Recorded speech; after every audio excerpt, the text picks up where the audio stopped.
kejadian buruk mengulang karena radiasinya tidak berubah. Rata-rata di Eropa itu 55% adult itu mengalami stres, depresi, dan anxiety. Karena hati itu memang kecil, sebongkah daging, tapi dia punya efek yang besar. Rusak hati, rusak semuanya. Ini yang membuat tadi kalau hatinya rusak, maka rusaklah hidup kita. Di sini juga saya mengamati dari radiasi-radiasi ini, kalau orang tuh bisa dipelajari, kenapa enggak? Dalam lautan bisa diukur, dalam hati siapa tahu kan gitu. Karena segala sesuatu ada radiasinya. Dan inilah yang saya gunakan untuk menata diri kita, menata hati tadi.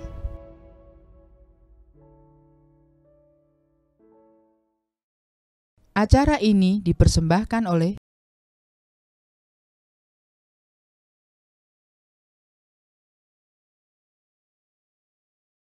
Bapak dan Ibu, mari kita persiapkan diri kita untuk menata hati dengan dibantu oleh Bunda Arsanese. Bunda, kami persilakan. Ya, terima kasih. Apa kabar Bapak Ibu? Saya sehat, saya damai, saya berkelimpahan. Soul is solution. Tepuk tangan untuk kita semua. Ya, kita awali dengan semangat. Terima kasih atas kehadirannya Bapak Ibu semuanya. Terima kasih tadi sudah berjoget bersama, menambah keakraban kita yang kangen dengan Indonesia, bisa bergoyang dangdut tadi. Dan sekarang saatnya kita me time dengan diri kita. Saya bersyukur hadir di Belgia. Ini sesuatu yang tidak pernah saya mimpikan tapi akhirnya mewujud untuk rangkaian Tata Hati Tour Eropa. Dan luar biasa yang mengikuti juga, yang hadir juga cukup banyak.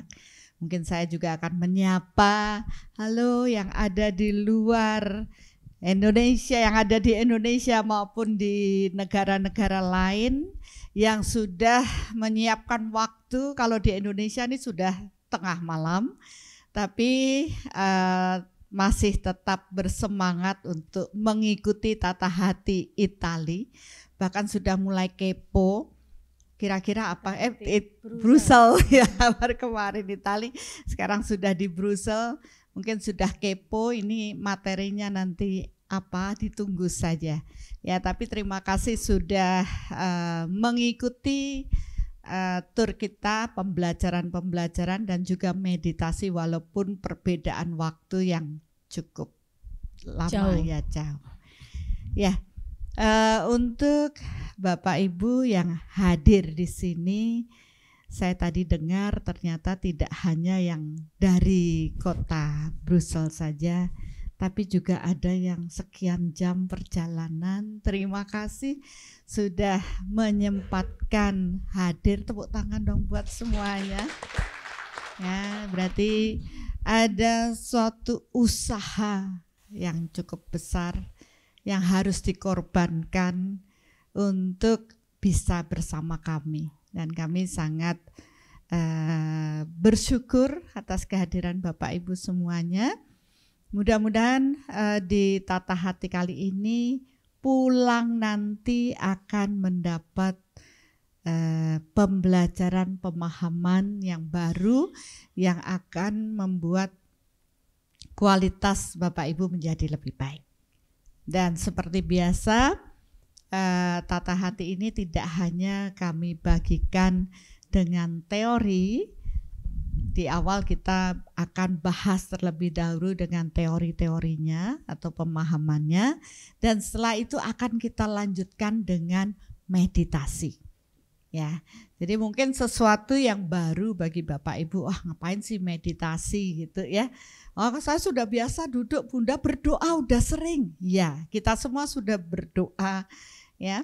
Apapun keyakinan kita sudah memohon kepada Tuhan, tapi seringkali apa yang kita doakan mohonkan tidak sepenuhnya mewujud dalam hidup kita.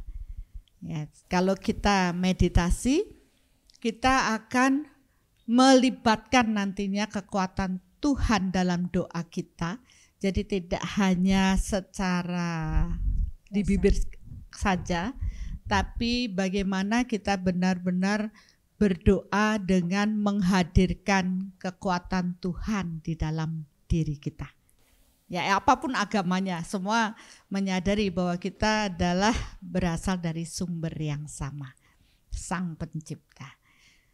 Dari tadi saya sudah mencoba mengulik-ngulik mau cari apa sih materinya. Seperti biasa setiap pelajaran tidak pernah sama gitu.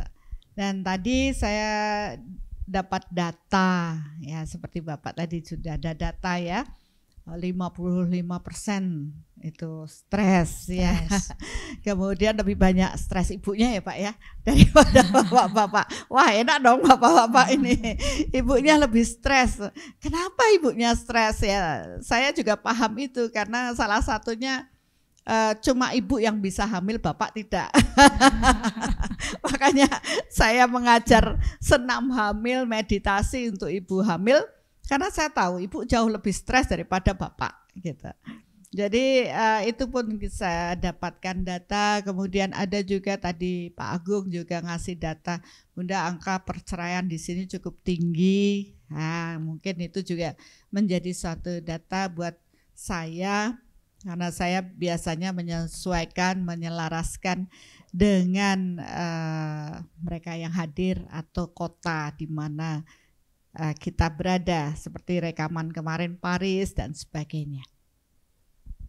Tapi yang menarik bagi saya ketika tadi saya hening di samping Pak Wakil Dubes, saya bertanya pada Tuhan, apa ya yang harus saya sampaikan? Ya, apa sih yang harus kita bahas?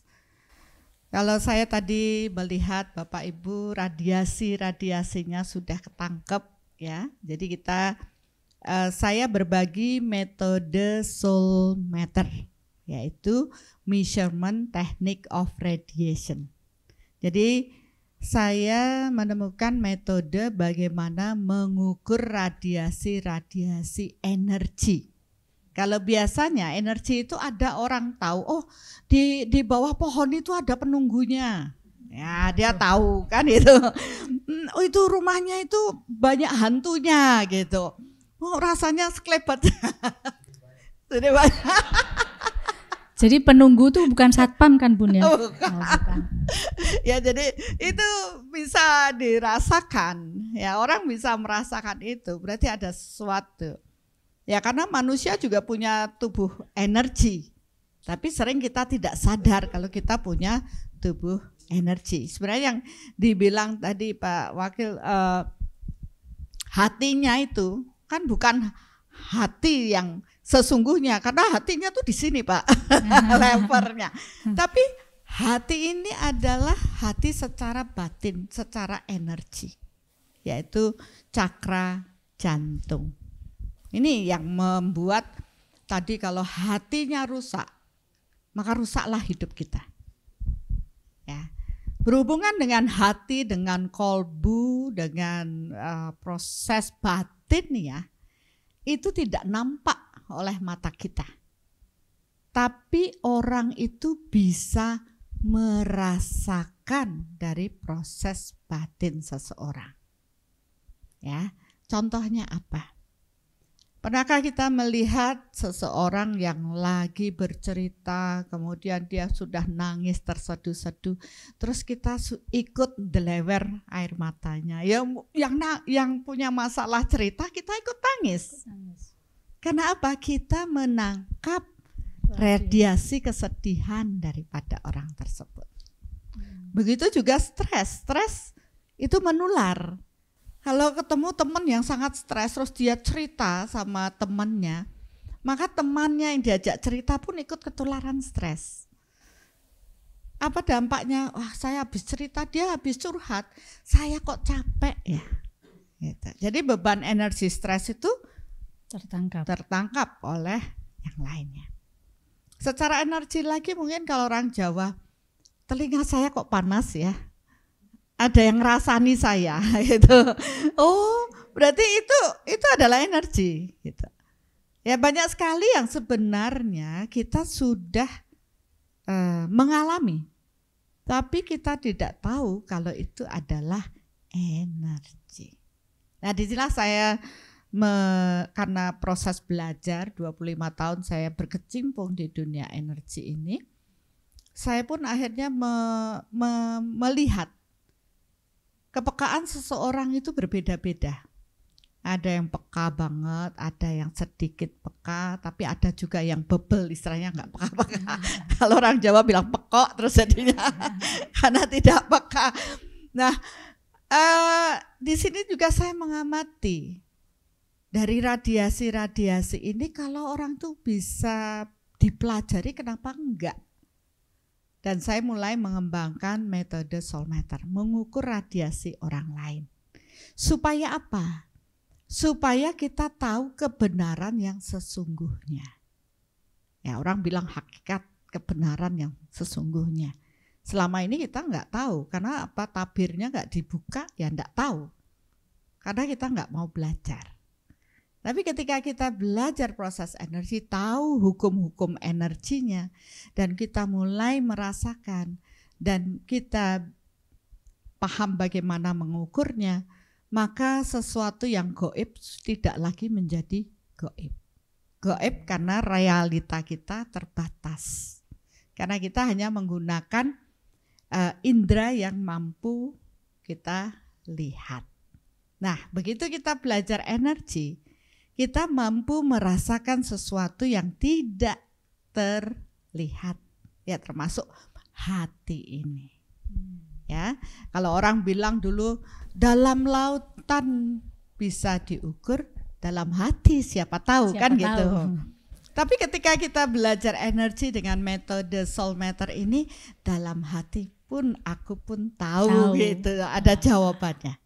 Ya, ini yang tersembunyi di lubuk hati pun bisa kita ketahui karena segala sesuatu ada radiasinya.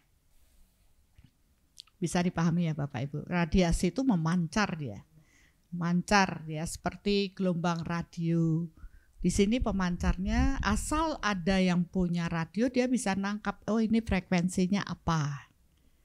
Nah, saya mengajarkan ini radionya, kita punya pemancar radionya, kita belajar menangkap frekuensinya itu apa, sehingga kita tahu kebenarannya. Dan inilah yang saya gunakan untuk menata diri kita, menata hati tadi, tata hati. Untuk apa? Menata diri. Karena selama ini kita sering tidak tahu apa yang kita radiasikan karena tidak terlihat. Ujung-ujungnya kejadian buruk mengulang karena radiasinya tidak berubah. Ya. Radiasinya tidak berubah. Apa artinya? Contohnya adalah ketika seseorang punya kejadian atau membuat trauma atau membuat takut. Pasti kan takutnya meradiasi ya Bapak Ibu. Takut nanti jatuh. Ketakutan jatuh. Apa yang terjadi? Karena dia meradiasikan takut jatuh, alam ini akan mendatangkan hal-hal yang membuat dia jatuh terjadi. Jadi hukumnya adalah sejenis menarik sejenis atau tabur tuai atau law attraction. Itu hukum energinya. Hukum di alam ini bekerja dengan proses tersebut. Nah, kalau dia terus takut jatuh, saya pernah bertemu orang, dia terus kecelakaan terus. Saya cari, takdirnya dia sebenarnya dia cukup kecelakaan sekali saja. Tapi kenapa dia bisa terus-terusan kecelakaan? Karena dia punya ketakutan, nanti saya kecelakaan lagi. Dan itu akan menarik kejadian di alam ini untuk kecelakaan datang lagi. Ya, besok lagi karena dia masih meradiasikan, takut kecelakaan, kejadian lagi. Nah, suatu ketika dia bertemu dengan saya bilang salah meradiasikan. Mari tata diri kita, tarik radiasi takut kecelakaan tadi. Ya, kalau semua orang kan tidak tahu gimana benar atau berapa. Dengan metode soul meter saya mengukur, oh ini loh radiasinya sekian meter. Ya istilahnya kalau saya mikir takut kecelakaan dengan emosi saya, pikiran batin saya, dia sudah radiasi 100 meter, 10 meter lah dulu. Besok lagi takut lagi, walaupun kecelakaannya udah lewat, tiba-tiba suruh nyetir, takut lagi, walaupun tidak kecelakaan, nambah lagi radiasinya 50 meter. Ya, jadi akumulasi dari pikiran kita pas ngelamun, lagi takut kecelakaan, lagi meradiasi. Lama-lama pikiran itu menguat dan alam ini membuat hal itu terjadi.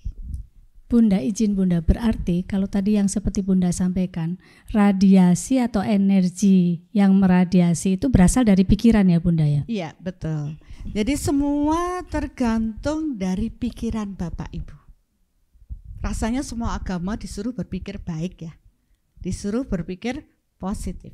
Bahkan ada kursus dulu saya ikuti untuk afirmasi positif. Setuju ya Bapak Ibu, afirmasi positif ya. Yang lucu saya dulu ikut karena pengen kaya. Jadi saya kaya, disuruh terus afirmasi. Tapi waktu itu teman-teman bilang, saya nggak kaya-kaya. Pikirannya saya susah cari uang. Jadi afirmasi itu ditambah dengan pikiran kuat susah cari duit. Akhirnya yang lebih kuat adalah susah cari uang. Ya. Nah, disinilah karena saya paham energi, paham mengukur, saya mulai menata pikiran orang-orang untuk tidak berpikiran negatif. Apakah Bapak Ibu bisa memahami kira-kira yang banyak dipikirkan negatif apa ya? Ya, ada yang bilang sakit. Ya, siapa yang mikir saya sakit, harusnya sakitnya sedikit, terus banyak sekali pikiran sakit yang numpuk. Akhirnya apa? Sakit terus. Nah, sekarang kita akan berlatih untuk menyeleksi pikiran kita. Hanya memikirkan yang positif saja.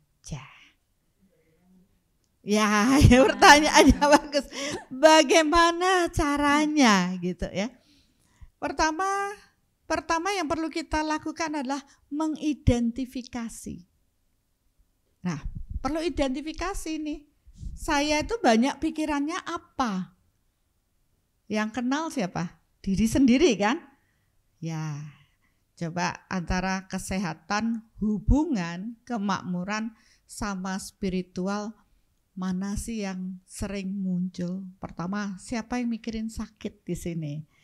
Terlihat tidak banyak berpikir sakit ya. Tapi boleh diukurin ya. Boleh Bunda. Mau ya? Nah, mau ya. Kalau yang nggak mau jangan bilang saya nggak mau Bunda. Boleh.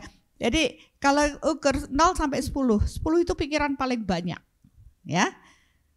Orang yang paling banyak mikirin sakit itu 10. Ya. Jadi kalau dari sini Ibu ternyata pikiran sakitnya coba 2 poin. Ya, berarti enggak terlalu masih bisa saya gitu, semangat. Ibu 1 2 3 4 5 6.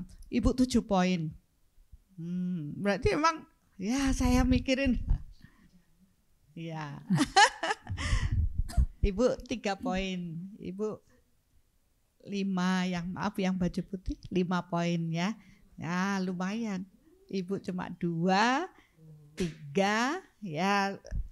Coba dipahami. Oh ya, pikiran saya memang enggak terlalu banyak mikirin saya sakit. Tapi ibu maaf yang sebelah banyak mikirin sakit, cemas. Wah nanti saya gimana, sakit gitu. Iya. Kalau ibu tidak, ya cuma 2. Kalau 2 itu masih ya namanya juga manusia, pernah mikir kan ini. Ya karena awalnya karena dipikirin saya sakit. Karena kalau dari dokter 80% ya penyakit ya dok ya. Berapa? 80 apa 90? 80 ya. Dokter Gong dia bilang 80% penyakit karena psikis. Dari apa? Pikiran kita. Pikiran sendiri. Ya tadi sampai Bapak ya, tadi Ibu masih 2, 3, Bapak 2 aja. Wah bagus Pak, semangat Pak. Mantap Pak. Ya. Kemudian Ibu cuma 1 poin Ibu. Wah Bu Maria, pikiran sakit cuma 1. Ya. Ya Bapak yang agak banyak. 5 ya. Oke, jadi yang dia ada mikir sakit. Oh, enggak mikir sakit. Ya, Bapak di belakang juga cuma 2 poin, Ibu yang agak 4, 5, 6, Ibu yang agak 6 poin sebelah Bapak yang menggunakan Oh, Ibu pakai belangkon, Bapak ya, yang menggunakan belangkon. Ibu yang pikirannya cemas mungkin dengan sakit ya. Jadi kan setiap orang ini berbeda-beda.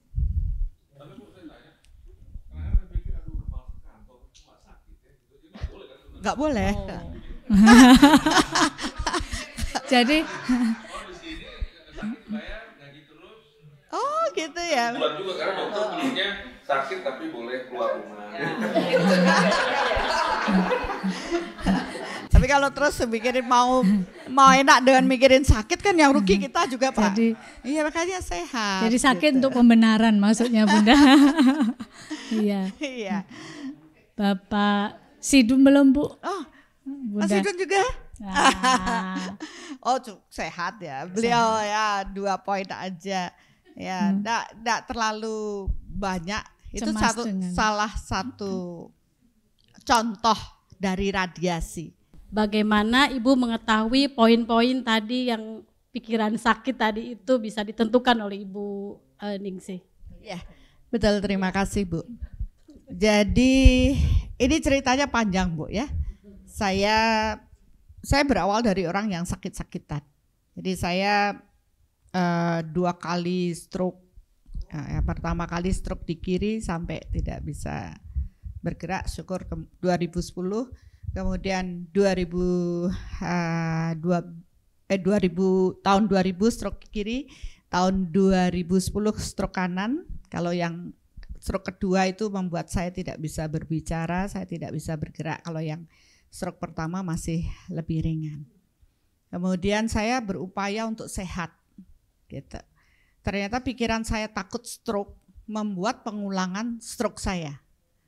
Ya, pada saat itu saya bersyukur saya mendapat mukjizat, saya bisa berbicara lagi. Itulah saya orang bilang, ya Tuhan kalau memang saya bisa berbicara, saya akan berbicara pada banyak orang. Kalau saya memang bisa berjalan, saya akan berjalan kemanapun Tuhan berkehendak. Itulah yang membuat saya membuat soul ini untuk mengajak orang, menginspirasi orang untuk bisa merubah dirinya, terutama di kesehatan. Ya. Dan saya mulai mengajarkan metode soul matter yang saya temukan dari tahun 2012. Saya mulai mengajar bagaimana mengukur tadi radiasi-radiasi yang terradiasi dari orang-orang maupun di alam ini. Dan dari situlah pemahaman soul matter ini saya ajarkan dan mulai banyak orang belajar. Dan sudah lebih sekitar 200.000 orang sudah belajar dan mereka akhirnya bisa menggunakan soul matter ini untuk mengenal dirinya. Untuk tahu, oh saya ini lagi, pikiran saya ini lagi jelek, Ya, itu salah satu mengenal diri. Oh, saya masih trauma dengan masa kecil saya karena saya juga memberikan metode soul ini, meditasi ini untuk anak-anak yang punya inner child. Ya, bahkan di sini pun rasanya kita sudah dewasa, sudah tua, tapi masih membawa inner child kita, belum beres, ya, sehingga kita tidak bisa damai dalam menjalani hidup. Nah, metode soul ini bisa dipelajari, Bu. Ya, kita berencana juga ke Eropa ini mencari jalan bagaimana supaya bisa berbagi metode soul matter. Ya, kemarin kami sudah berbagi di Australia, jadi ada beberapa murid di Australia. Ya, mudah-mudahan nanti juga di Belgia, ya, di Belanda atau di mana saja, karena kita juga sudah punya murid di Italia, ya, jadi Norway sudah ada. Ya, mudah-mudahan nanti kita bisa berbagi soul matter di Eropa. Mohon doanya. Ya, tepuk tangan untuk Bunda Arsaningsih dan soul matter. Nah, kalau kita tidak pernah mengukur, tidak pernah tahu keberadaan diri kita, maka semua orang akan merasa saya baik-baik saja. Padahal pendamannya itu masih ada di dalam. Dan itu belum terselesaikan. Bagaimana kita bisa menjalani hidup kita dengan damai, apalagi salah berpikir tadi. Pinginnya sehat, tapi mikirnya sakit. Nah, terus kejadian sakit terus berubah. Dulu karena saya sakit, saya berupaya untuk sehat sehingga saya belajar penyembuhan. Ya, dari Reiki, Prana, dan semua yang berhubungan dengan energi. Ternyata saya sangat peka dengan energi. Kemudian saya menyembuhkan orang. Pokoknya semua orang saya sembuhkan. Karena saya pikir orang itu sehat. Saya merasa sakit itu tidak baik. Tapi kembali saya lihat, kok bolak-balik ya, sehat, ketemu penyembuhnya, diobati, sehat. Besok lagi, 2 minggu lagi, datang lagi, sakit lagi. Dan akhirnya saya memutuskan, oh bukan itu. Kalau saya terus begini, saya hanya jadi tukang bersih-bersih sampah orang saja. Saya tidak mengajari mereka untuk bersih-bersih dirinya secara batin. Maka semenjak stroke saya yang kedua, saya mulai mengubah. Saya berubah pikiran saya harus sehat, Tuhan saya sehat, saya kuat, saya bisa menjalani dan semua baik. Hidup saya pun berubah. Dan mulai saya mengajarkan soul matter. Ternyata dengan mengajarkan soul matter, dengan mengajari banyak orang meditasi, soul reflection, mungkin Bapak Ibu bisa nanti lihat di YouTube saya, meditasi soul reflection. Sampai saat ini setiap hari Rabu kita online dan cukup banyak yang mengikuti. Mereka bahkan tanpa saya hewes-hewes gitu, maksudnya tanpa saya sembuhkan. Hewes-hewes itu artinya bingung kita. Tanpa saya bersihkan energinya, mereka dengan kesadarannya menata pikirannya, akhirnya energi tubuhnya juga bersih, sehat. Batinnya yang perlu diperbaiki. Tadi Pak Wakil ya Pak sudah Wakil mengatakan kalau hatinya rusak, rusak semuanya. Nah, orang lainnya tidak tahu hatimu rusak apa tidak gitu. Tapi dengan soul matter kita bisa tahu, oh orang ini hatinya rusak, oh yang ini hatinya bersih. Nah, kebersihan hati itu tergantung pada cakra jantung di sini. Ya. Dan hubungannya dengan solar plexus di sini, hulu hati. Solar plexus ini tempatnya emosi rendah. Bapak Ibu ada yang masih suka emosi, marah-marah? Nah, kadang jadi hobi itu, Bun. Ya, disinilah tempat emosi rendah. Marah, iri, ya, sombong. Pokoknya yang jelek-jelek itu ada di sini. Pendaman semua trauma, masa lalu lah semua di sini. Jadi orang yang banyak marah, banyak pendaman, otomatis hatinya ciut, kalau orang bilang kecil hati. Tidak bisa berlapang dada. Orang kan bilang sabar itu selapang dada, Besar hati. Besar hati. Besar hati. Ternyata itu kan tidak hanya sekedar kata-kata saja. Nah, orang yang cakra jantungnya besar berarti dia sudah beres dengan dirinya. Dia sudah penuh cinta, dia sudah damai. Jadi salam Disul adalah salam cinta penuh kedamaian. Karena kita ingin semua penuh dengan cinta. Nah, kondisi penuh dengan cinta dan kedamaian adalah kondisi cakra jantung kita besar dan solar plexus kita kecil. Ya. Nah, saya ingin Bapak Ibu yang ada di sini nanti pulang dengan berubah pola energinya. Ya. Apakah Bapak Ibu mau? Mau. Jadi pulang Iya. itu cakra jantungnya sudah besar, Besar, solar plexusnya kecil, cakra mahkotanya nanti cakra mahkotanya besar. Nah, besar. Ya. Oke, mungkin ada pertanyaan, Bapak. Kalau dilihat dari ekspresi muka itu tidak menjamin, Mbak. Ya, karena apa? Banyak orang pencitraan. Senyum-senyum sekian, senyum marketing gitu. Ada sekian, harus derajat sekian. Tapi di sini enggak.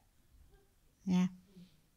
Jadi orang itu lama-lama kalau dilihat dengan mata itu tidak sering banyak orang terkelabui, tertipu. Ya, Bun.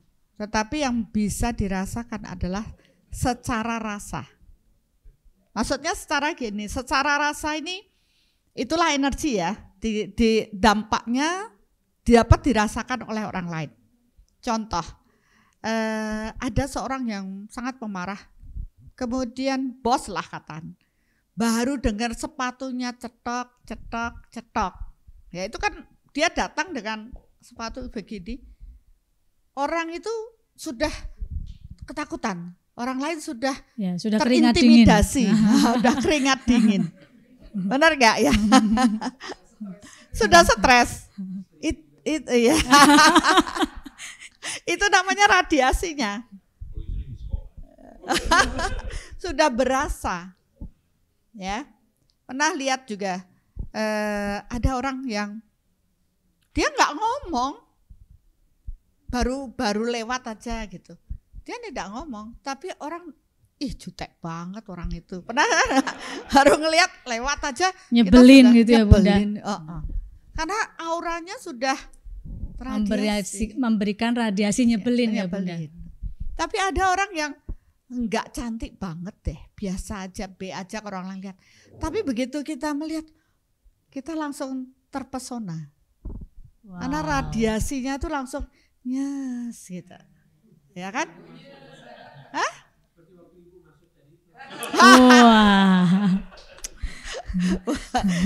Itu rasa.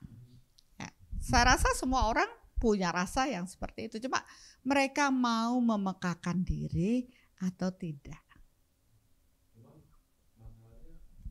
Tadi gue bilang kalau yang masuk jutek kelihatan kan.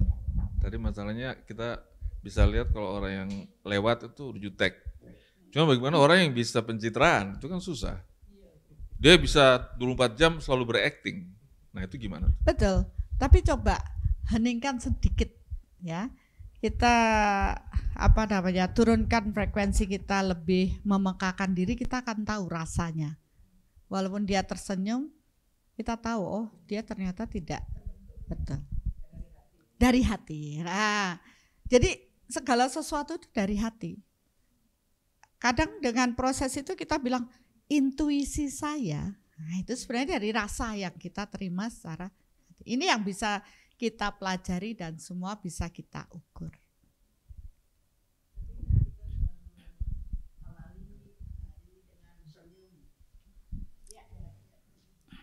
Betul Bu, awali hari dengan senyum, bangun tidur senyum.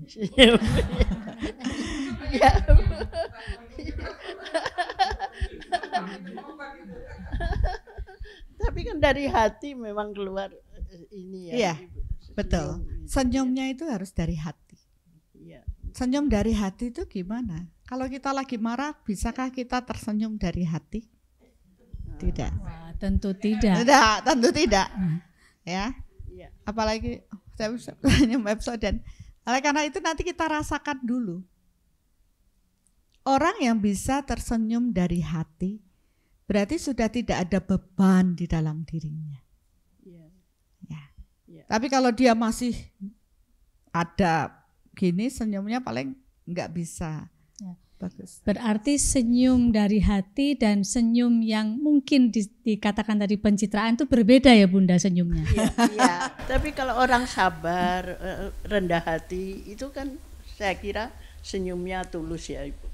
Kalau Iya rendah betul. Nanti kalau sudah berlatih sabar rendah hati, otomatis senyumnya akan tulus. Makasih. Oke. Nah sekarang daripada kita main tebak-tebakan, kita coba satu orang bisa membantu saya supaya kita tahu mengenali orang yang tulus itu bagaimana, orang yang pencitraan itu bagaimana. Bukan, maksudnya kita ingin membuat semua diri kita pulang nanti tanpa beban. Tapi Baik. seringkali kita di sini kan masih menyimpan, gak enakan sama orang, ya sungkan. Padahal dalam hati gak setuju, tapi sungkan. Akhirnya kita diam, tapi mendem jeru. Akhirnya tuh senyum kita gak tulus, terpaksa.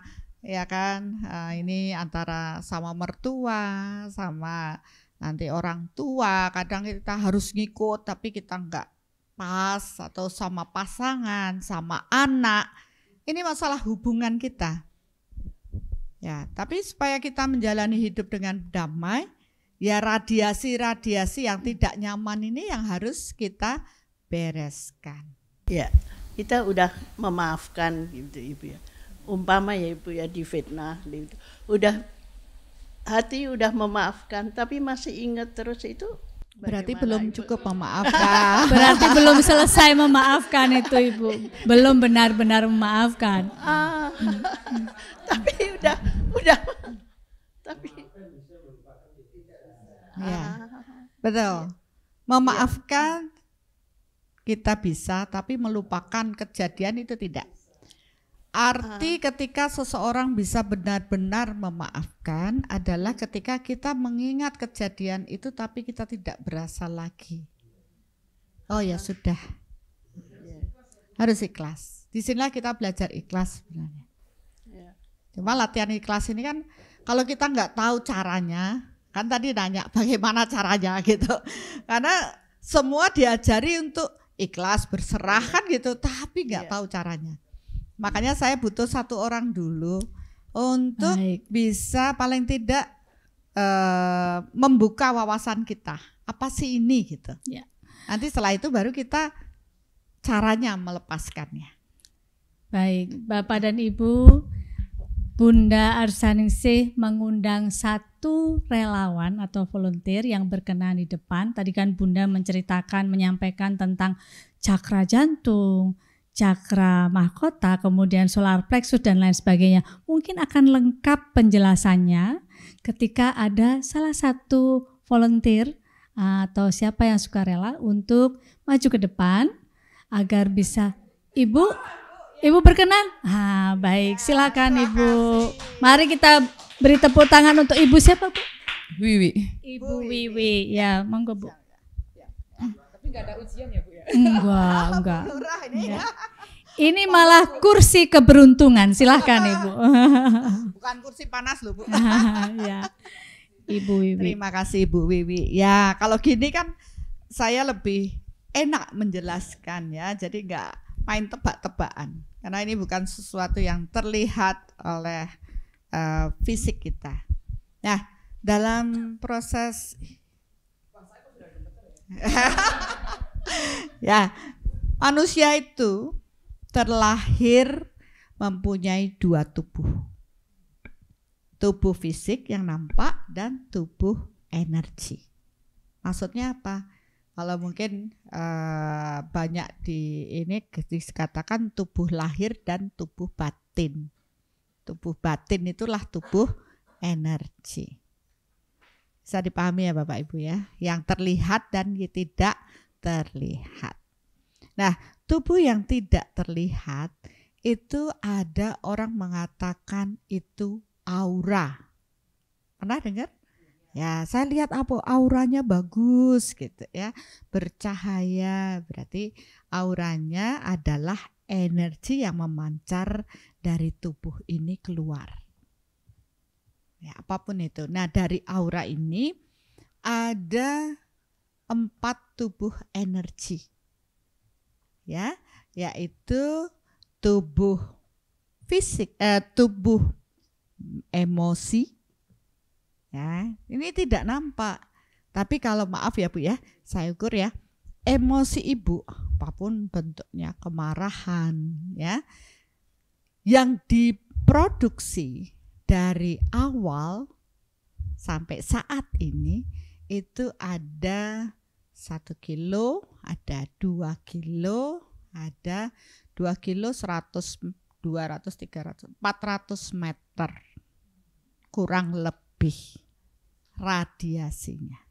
2 kilo sampai mana ya gitu. Itu bagian dari emosi. Bisa dipahami Bapak Ibu? Ya. Kemudian tubuh mental. Berarti yang tadi emosi, sekarang adalah mental. Mental itu apa? Lebih cenderung ke cemas, takut, sedih, kan gitu. Ya.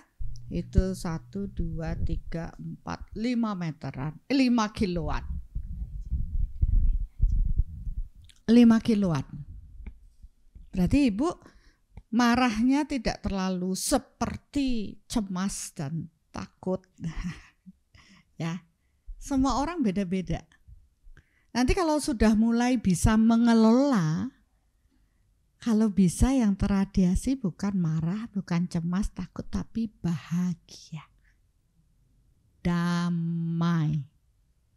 Kalau kita di soul, kita akan buat kondisi bahagia 10 poin, damai 10 poin. Bisa dipahami ya Bapak Ibu ya? Ya. Ini kan mau mengubah diri.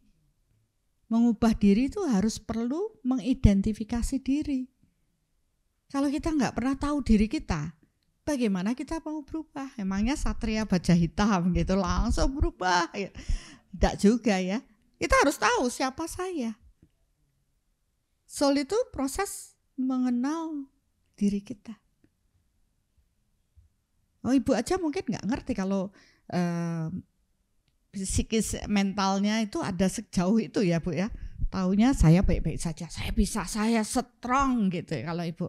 Iya, tapi Ibu memendam rasa. Ya. Kalau mau dipilah lagi takut. Ibu banyak takut sebenarnya. Ya. Antara cemas sama takut banyak takut. Mungkin ada kejadian trauma yang nggak bisa diselesaikan. Ya, masalah anak, ketakutan nanti. Tapi kan itu bagian yang tidak terselesaikan kan? Ya. Nah, dari proses ini ada tubuh lagi, yaitu proses tubuh spiritual. Bagaimana sih pertumbuhan spiritual seseorang? Ya. Bagaimana sih dia terhubungannya dengan Tuhannya? Apakah dia sudah benar-benar berserah atau dia hanya berserah lewat kata-kata? Apakah dia benar-benar sudah ikhlas? Nah kan itu sering tidak tahu. Nah hubungannya dengan proses hidup. Kalau kita beres dengan diri kita sendiri, maka hidup kita akan baik. Karena radiasi yang jelek-jelek itu sudah ditarik, dibersihkan. Disitulah saya bilang bahagia dengan kondisi cakra jantung yang besar. Hatinya tidak rusak. Ya, saya balik sekarang. Dari maaf cakra jantung Ibu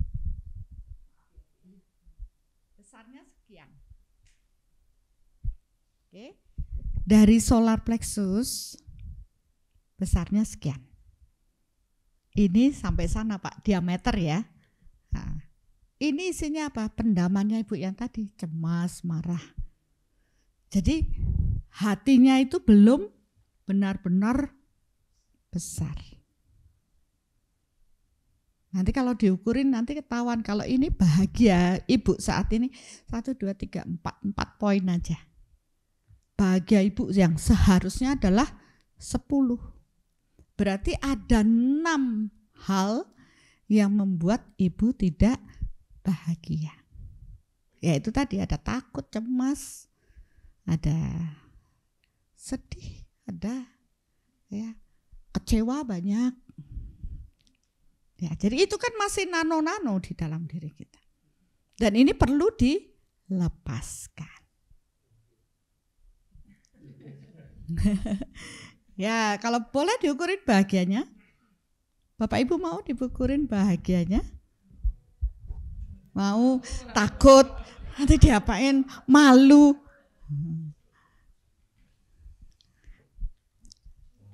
Ini adalah kesempatan nanti pulang dari sini saya ingin Bapak Ibu bahagia semua. Ya kan? Ya tujuannya ke sini. Terus saya malu dong ketahuan diri saya. Tidak baik, nggak ada yang sempurna. Tapi dari situ kita bisa menata diri lebih baik. Setuju ya Bapak Ibu ya? Mau diukurin? Ya, Ibu bahagianya 4, Ibu 4 juga, Ibu 1, Ibu juga 1, Bapak 3, Ibu 2, 3, Ibu cukup besar 6, Bapak 3. Maaf ya Bapak 1, Bapak 4, Bu Buki berapa ya? Ya Bu Buki kalau enggak 10 tak jewer. 10 ya. Bapak 2, Ibu 5. Oh, lumayan Bu. Ibu maaf ya Bu 1. Ibu 2 ya. Bapak Bapak 6, bagus. Diam-diam menghanyutkan ya. Bapak 2, Bapak 3 ya. Ibu 6.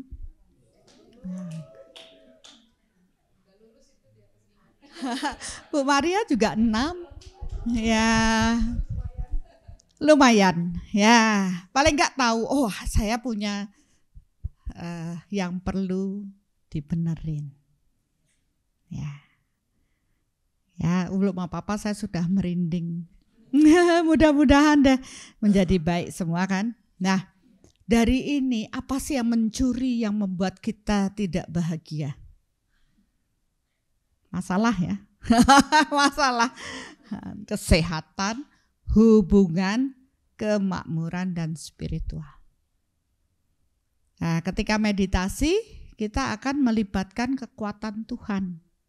Walaupun agamanya berbeda, walaupun ada yang bilang saya nggak percaya Tuhan, tapi dia menyadari bahwa saya memang yakin dengan kekuatan yang lebih besar di alam ini. Karena saya temukan banyak di Eropa ini seperti itu. Saya tidak dengan agama itu, tapi saya yakin ada yang membuat menata hidup atau apapun. Ya, jadi enggak masalah. Yang penting energi Tuhan akan masuk pada orang yang rendah hati tadi. Orang yang penuh dengan cinta kasih. Tapi cinta kasih tidak akan muncul, cakra jantung tidak besar kalau masih punya pendaman marah, masih punya sedih, masih punya kecewa, masih punya takut. Ya. Kalau itu disimpan terus, baru ingat sudah rasanya enggak baik-baik saja. Nah, sekarang apa yang membuat kita bisa menjalani hidup kita dengan baik? Berserah kepada Tuhan. Orang yang berserah itu yang kayak apa sih? Cakra jantungnya besar, ya, asnanya kecil, dahinya besar. Asna itu di sini. Asna itu di alis ini ya. Tempat apa? Alis ini adalah tempat banyak keinginan kita. Keterikatan itu ada di sini. Sama ibu kan terikat banget sama anak. Ya itu akan menghambat proses berserah kita. Masih pingin ini, pingin itu, pingin ini. Nanti begitu kita bebaskan keterikatan, energi Tuhan akan mengalir sangat banyak. Cakra mahkota ini akan sini. Ya. Dan ini yang membuat proses spiritual kita bertumbuh, kesadaran kita bertumbuh. Kalau energi Tuhan masuk lebih banyak, kita akan adem. Ya. Tapi yang membuat energi Tuhan bisa masuk lebih banyak adalah diri kita sendiri. Boleh nggak energi Tuhan masuk? Yang mengatakan boleh adalah kita. Dengan apa? Kerendahan hati, cinta kasih. Tidak menyakiti. Minta maaf dan memaafkan. Selalu bersyukur. Simpel kan, itu sudah diajarkan di semua agama. Cuma how-nya bagaimana? Ya pertama, karena kita tidak pernah mengidentifikasi saya punya ini, saya masih begini, saya masih begitu. Kita nggak pernah tahu karena itu tidak terlihat, tapi terradiasi karena rekamannya ada di dalam diri. Ya, saya akan nuntun meditasi karena dengan meditasi begitu kita ya aja, kita sudah oh ya, saya memang punya itu. Istilahnya mengakui. Ya Tuhan, saya memang punya itu. Selama ini kita mengamui, kamu. Tidak mengakui, oh iya saya. Toh semua sudah diajarkan pertobatan ya. Tapi tidak benar-benar secara energi, secara batin, hanya di mulut saja. Sekarang kita ajak melibatkan kekuatan Tuhan hadir dalam diri kita. Nanti dirasakan bareng-bareng bagaimana sih energi Tuhan itu. Dan energi Tuhan hanya bisa dirasakan dalam proses energi tubuh kita, bukan fisik kita. Jadi kalau Bapak Ibu tidak belajar energi, Bapak Ibu tidak tahu merasakan energi Tuhan hadir. Nah, kita hanya berpikir fisik-fisik aja. Padahal energi Tuhan itu akan ditangkap oleh tubuh energi kita juga. Batin kita ini, kolbu kita ini yang menangkap. Bahasanya beda-beda, barangnya satu. Bisa dipahami Bapak Ibu? Kita akan lanjut ya, mau izin ya. Kita akan lanjutkan bagaimana caranya sekarang.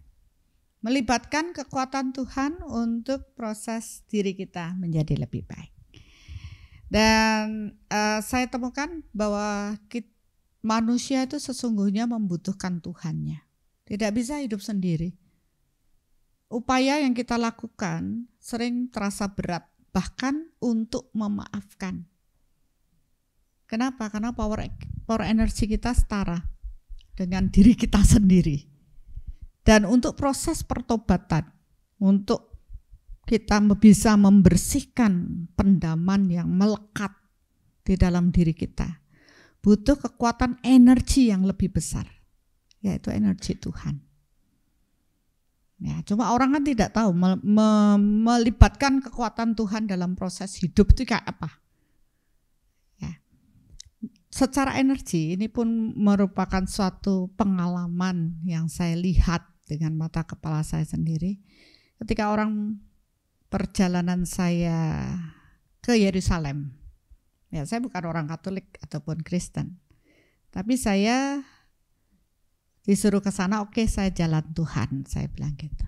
Karena saya sudah merasa itu setelah saya stroke dan saya bisa berjalan dan berbicara. Dan ketika saya ke sana, saya hanya melihat orang-orang berdoa. Dan saya melihat energi Tuhan turun. Tapi dari ratusan orang hanya 4 orang saja yang mengalami hal itu. Yang gelap, yang saya lihat dia penuh dengan kemarahan, yang ini kesedihan. Tiba-tiba lepas gitu, ya. Yang gelap itu dan cahaya Tuhan itu turun. Dari situ saya amati, kenapa itu kok bisa begitu? Itu PR saya 2012. Setelah itulah saya mencari, tapi di buku kok nggak ada ya. Akhirnya saya menemukan, oh itu proses kebersihan hati membuat energi Tuhan bisa masuk. Ya, ternyata di antara ratusan yang berdoa, hanya 4 orang yang benar-benar tulus mengakui bahwa dirinya melakukan hal tersebut dan meminta maaf. Jadi kuncinya hanya 2 saja, memaafkan dan meminta maaf. Selama itu tidak dilakukan, walaupun hanya mulut saja, tidak dengan batinnya, ternyata itu tidak ada apa-apanya, tidak membuat suatu perubahan. Ya, akhirnya itu dah. Untuk tahu orang itu benar-benar memaafkan atau tidak, akhirnya saya tahu, oh ini loh, metode soul matter ini bisa digunakan untuk itu. Mulailah saya mengukur, oh ini kamu belum benar-benar minta maaf, ayo dong lebih dalam lagi. Orang mulai tulus, kemudian saya ukurin, oh masih ada lagi. Nah, begitu benar tidak ada lagi kemarahan yang terradiasi, maka cahaya cinta energi Tuhan pun masuk. Ternyata boleh masuk atau tidak itu tergantung batin kita. Ya, rasa kita. Bukan karena doa kita. Kalau doa hanya omongnya saja, batinnya tidak, ya tidak terjadi apa-apa. Seperti itu. Ya, kita praktekkan dulu. Kali ini untuk Ibu, ya, saya akan menuntun. Nanti yang lainnya kita bersama-sama ya untuk pemurniannya. Kita akan lihat bersama-sama. Oke. Ya, karena ini lintas agama, jadi semua itu sebenarnya Tuhan sudah memberikan dengan sangat indah. Bahwa semua agama mempunyai nabi atau guru secara spiritual yang menjadi penghubung antara manusia dengan Tuhan. Karena tentu tidak bisa manusia yang biasa. Kita sebut dengan jiwa luhur atau jiwa yang lebih utama dibanding jiwa manusia biasa. Setuju ya Bapak Ibu ya? Kalau di sini saya melihat bagi yang beragama Islam terhubung melalui Nabi Muhammad, yang Katolik dan Kristen melalui Yesus, yang Buddha dengan Buddha Gautama, yang Hindu dengan Maharesi Agastya, bukan ke dewa. Karena ini menuju Tuhan itu tidak lewat dewa, tapi lewat jiwa luhur yang bertubuh manusia. Tapi mampu menjadi saluran Tuhan yang utama di sana. Maaf Ibu, ya bisa kita, Ibu Bapak Ibu lihat aja dulu ya.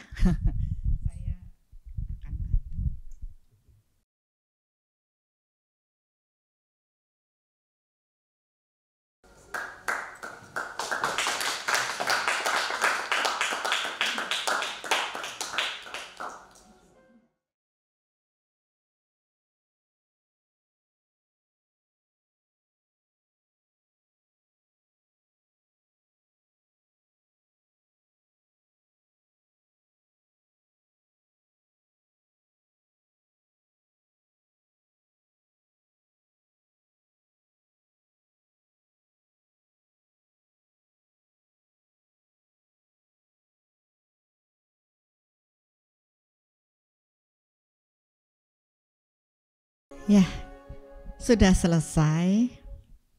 Ya, Mungkin Ibu bisa bercerita.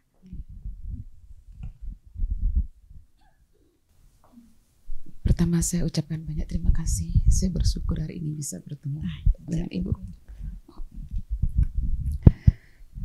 Bersyukur sekali bisa bertemu dengan Ibu dan dituntun untuk belajar ikhlas, untuk bisa memaafkan, untuk bisa memberikan hal-hal yang terbaik buat orang-orang yang kita cintai, juga teman-teman saudara semuanya.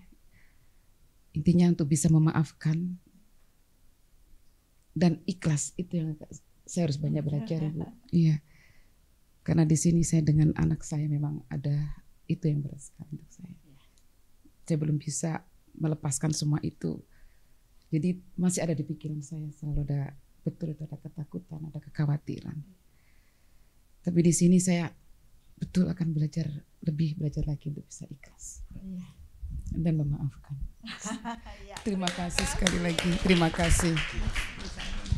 Ya, itu tadi yang sudah merasakan. Sebenarnya setelah ini apa sih yang terjadi? Banyak ya, pola energinya sudah berubah. Ya, apa yang berubah? Kalau tadi cakra jantungnya sekian, solar plexusnya sekian, kalau sekarang cakra jantungnya radiasinya sudah lebih besar. Wow. Ya, ini kalau terukur tadi berapa ya bahagianya, Bu?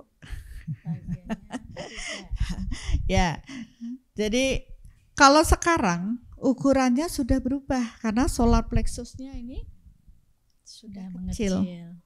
Pendamannya tadi yang tidak terselesaikan. Tadi Ibu bilang kan, saya memang masih punya keterikatan, saya masih belum bisa memaafkan, menjadi beban. Kalau dilihat kan kayaknya nggak punya masalah gitu ya. Tapi begitu radiasi ini tadi terukur kan ternyata masih tersimpan. Tidak benar-benar ikhlas, tidak benar-benar bisa memaafkan. Ya, tadi saya mengajak mengukur, karena Ibu belum bisa ngukur kan saya bantuin ngukurnya. Nah, ternyata setelah diukur, dibantuin, ada perubahan. Ya, tidak ada lagi mendem jeruknya sudah tidak ada. Merasa lebih lega. Dan tentunya energi Tuhan mengalir lebih besar. Ya, ini berubah, auranya berubah. Dan kesehatannya pun akan berubah karena tidak lagi pendaman emosi dan psikisnya. Sampai sini bisa dipahami ya Bapak Ibu ya? Ya, adakah yang mau bertanya? Iya. Ibu boleh kembali? Ya, boleh. Terima kasih.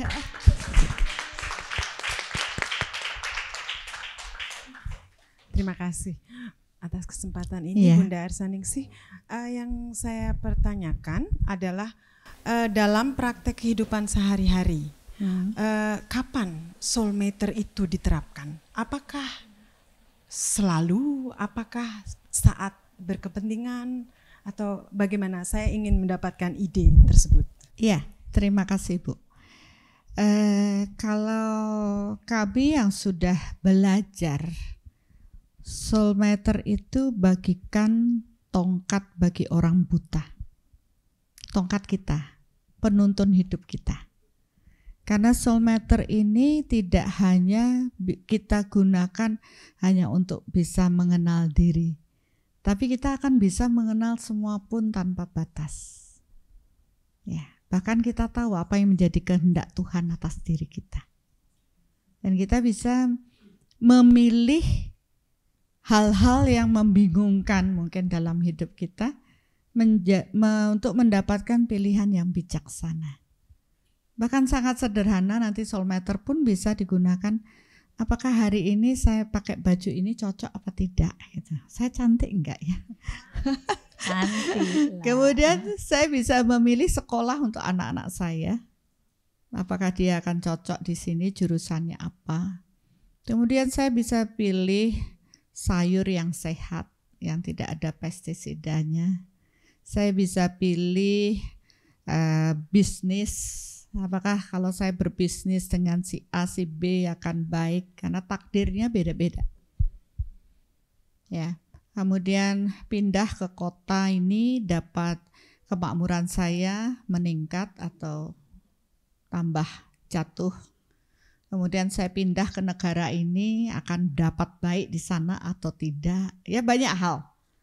Yang penting saya bisa mengenal apakah saya sudah terhubung dengan Tuhan hari ini. Jadi pagi hari saya sudah mengukur, mengkondisikan agar saya bahagia 10. Agar energi Tuhan mengalir lebih deras dalam diri saya.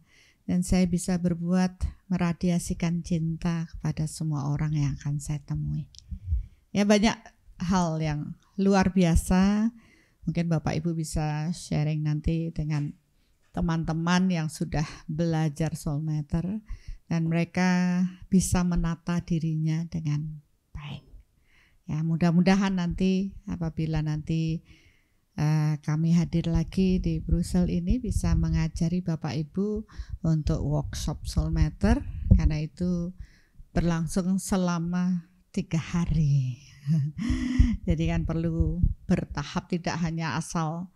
Kalau ini kan bukan workshop, ini hanya tata hati. Jadi fungsi saya adalah mengajarkan, ayo mulai tata hatinya dengan pemahaman dan nanti meditasi kita ukurkan sampai tidak ada lagi ganjalan. Nanti kan saya ukur, oh yang ini masih punya kecewa, oh yang ini masih punya marah, yang ini masih punya sedih, karena Bapak Ibu belum bisa mengukur. Jadi dalam proses meditasi saya membantu mengukurkannya. Yang melakukan siapa? Bapak Ibu sendiri. Tapi di sini pun saya tahu, oh yang ini reseptif, yang ini enggak, yang ini mau, yang itu enggak. Tapi kan itu pilihan ya. Seandainya masalahnya ya itu tadi, ada yang percaya atau tidak. Semua tergantung pada diri kita. Nah, proses kita bisa seperti Ibu tadi ya tergantung kita yakin atau tidak percaya dengan kekuatan Tuhan. Kalau tidak ya tidak bisa. Orang kita dalam proses hukum energi mengikuti pikiran, tergantung niatan kita. Gitu. Ya, jadi ya maafkan kali ini hanya untuk menuntun proses meditasinya.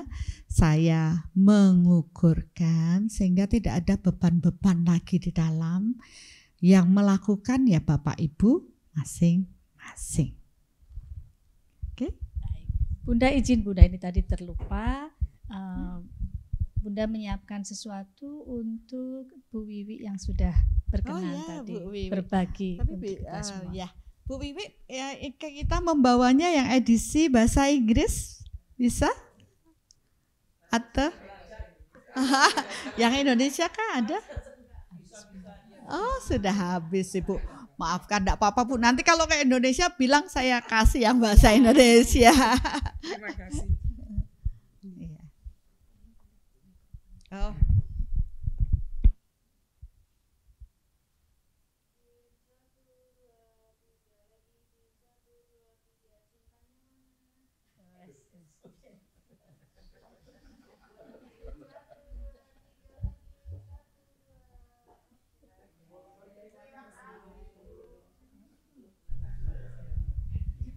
Baik, sekali lagi kita berikan tepuk tangan untuk Bu Wiwi yang sudah berkenan untuk berbagi untuk kita semua. Ya, iya boleh Bu, mari silakan. Maaf, tadi saya terlambat karena ada saudara yang meninggal. Jadi tadi Ibu melihat kita semua, melihat tiap orang bahagia ya Ibu. Ibu melihat dari mana? 1, 2, 3, 4, 5, 6. Itu melihat dari mana Ibu mengetahui kebahagiaan tiap orang. Dari radiasi yang terpancar dari semua orang. Radiasi. Ya, dari energinya.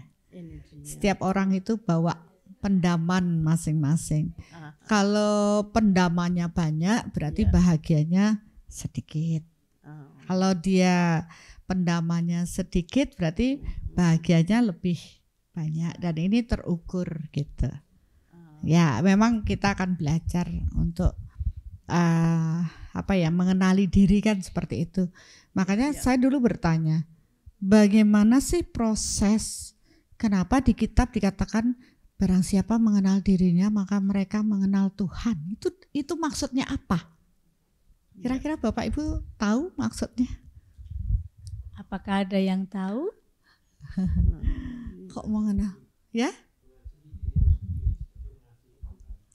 Ya, mengasihi dirimu sendiri seperti mengasihi Tuhan. Jadi lebih dahulu kepada diri sendiri, baru kita bisa kepada Tuhan. mengenal.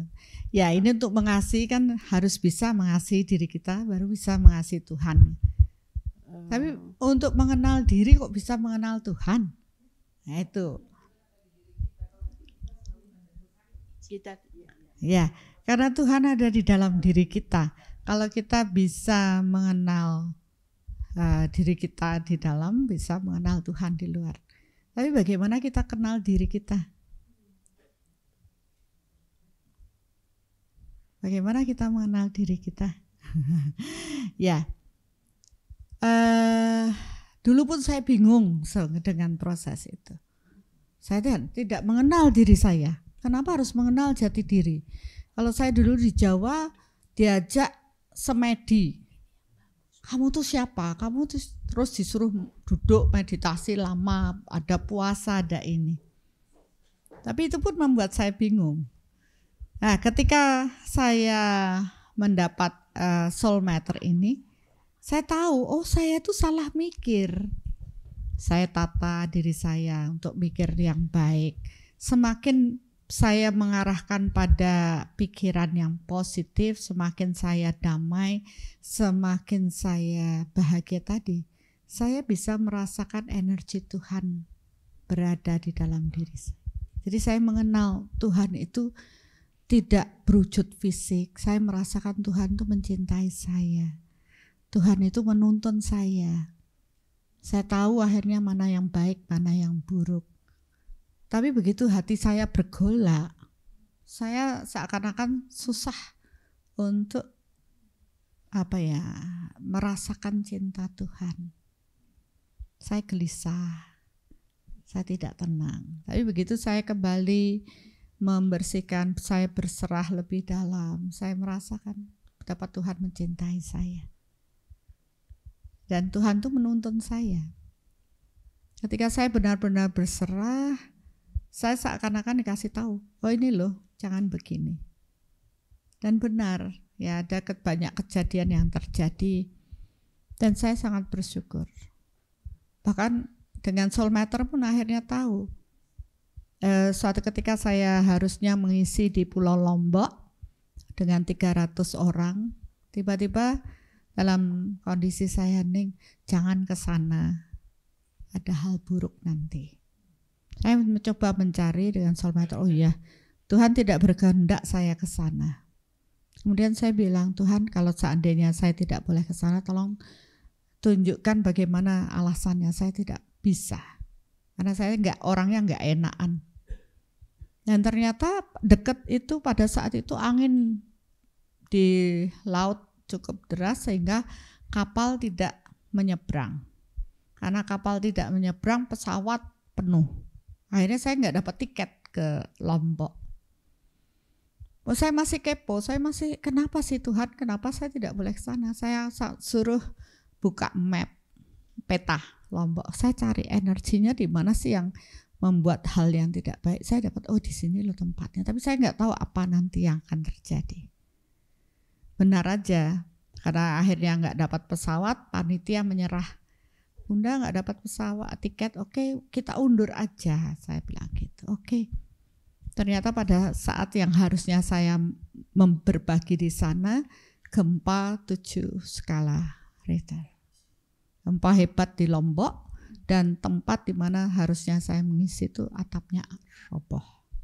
Seandainya saya ada di situ, acara itu berlangsung, atap itu roboh, bayangkan 300 orang bisa terluka. Akhirnya saya dapat lagi dijadwalkan di Lombok. Oke, saya meditasi lagi, saya hening. Pada saat keheningan itulah saya mendapat, oke, kamu boleh ke sana tapi tidak boleh menginap. Saya bertanya lagi kenapa harus, ya udah pokoknya saya ngikuti kehendak Tuhan, saya bilang gitu. Saya kasih tahu yang lain, oke, kita ke sana ya, tapi jangan menginap, langsung pulang. Ya, kita sudah selesai acara dengan 300 orang, saatnya ke bandara. Tapi agak terhambat karena banyaknya orang ingin ketemu saya. Akhirnya kita sampai di bandara.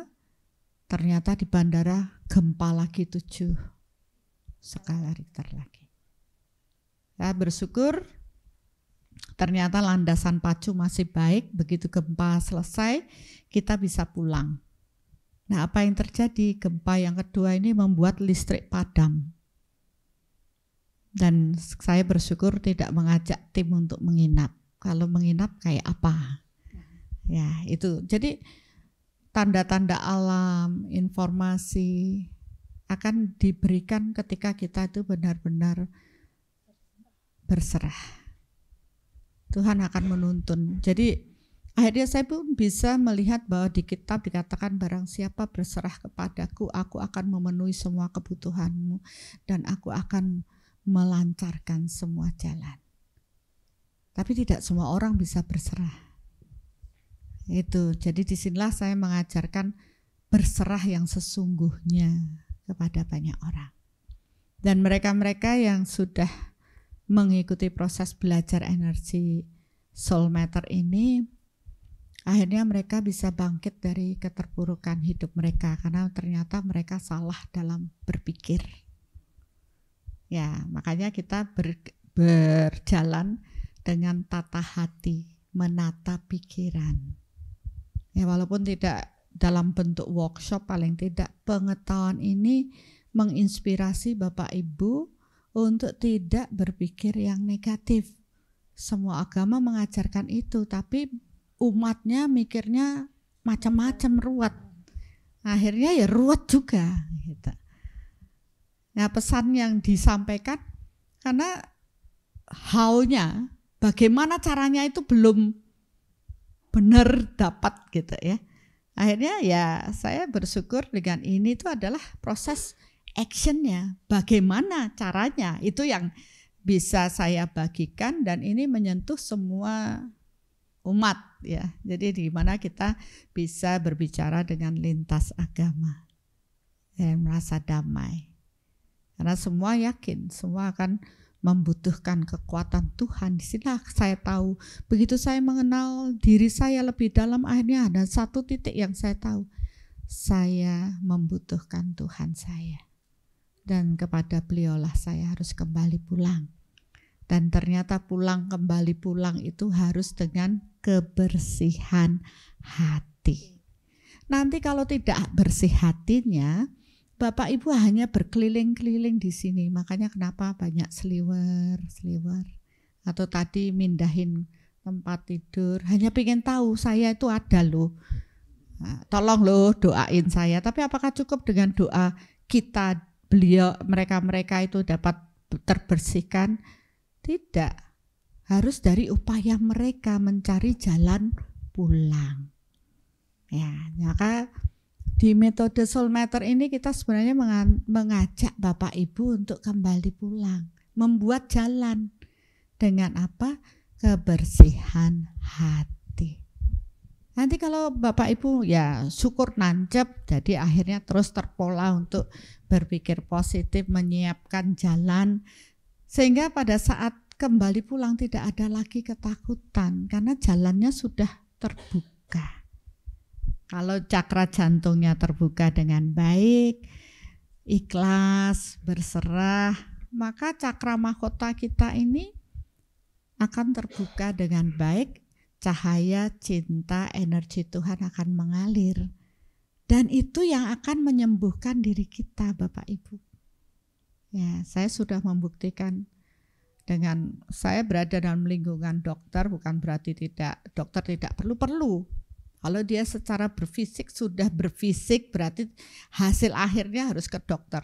Tapi kalau masih psikisnya, masih rasa-rasa yang seperti ini, selesaikan sendiri dengan proses menata hati supaya kita jauh lebih sehat. Ini adalah upaya preventif. Kan lebih enak daripada sudah sakit. Kenapa begitu? Karena saya juga belajar TCM. Saya senang belajar, kebetulan saya belajar TCM, akupuntur, sensi yunsing, enggak semua, saking saya kepo ingin melihat gimana sih orang biar sehat. Ternyata di sana traditional Chinese medicine itu saya dapatkan kalau orang itu pemarah, maka lever mereka akan bermasalah. Kalau kita suka marah-marah, lever kita bermasalah. Kalau orang suka cemas, maka lambungnya bermasalah. Jadi GERD bisa MAH, asam lambung berlebih, itu karena cemas. Kalau orang itu ketakutan terus, maka ginjalnya bermasalah. Ya, kalau orangnya terlalu euforia, terus maka jantungnya bermasalah. Ya, kalau orang terlalu sedih, paru-parunya bermasalah. Jadi itu relevan dengan proses psikis yang mempengaruhi kesehatan seseorang. Nah, dari sinilah akhirnya juga terbukti dengan meditasi soul reflection secara rutin, orang-orang cenderung lebih sehat karena mereka tidak lagi memendam rasa-rasa yang tidak nyaman. Ya, nanti kali ini kita akan meditasi bersama, tapi setelah itu saya harus balik ke Indonesia. Bukan berarti, wah ini Bunda sudah balik, kita nggak bisa meditasi, oh tidak. Ya, karena di YouTube tetap ada, sudah banyak proses meditasi yang saya bagikan. Dan setiap meditasi temanya berbeda-beda. Ada yang cemas, takut, marah, tidak percaya diri, iri hati. Pokoknya semua ada di sana.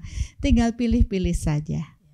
Tapi kalau mau cari online, bisa online karena setiap Rabu kita online bersama. Jam 7:30 malam waktu Bali, Wita.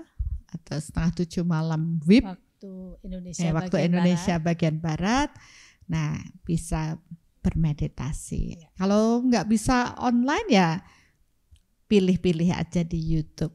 Ya, paling tidak itu bisa membantu Bapak Ibu menjadi jauh lebih sehat. Baik, jadi setiap Rabu malam jam 6:30 waktu Indonesia bagian Barat atau 7:30 jam 7:30 WITA waktu Indonesia bagian Tengah, itu bisa mengakses bersama kita semua di link YouTube Bunda Arsaningsih. Dan mungkin tidak hanya di Rabu malam ya Bunda, kalau mau mengakses YouTube yang lain atau meditasi online yang lain bisa di link YouTube beliau. Ini bisa memilih seperti apa yang tadi disampaikan beliau. Temanya berbagai tema. Ya. Kalau mau, ya.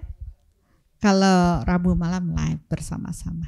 Ya, jadi biasanya satu bahasan itu diceritakan dulu, ada kenapa sih kita perlu melakukannya, baru kemudian kita masuk ke pemurniannya.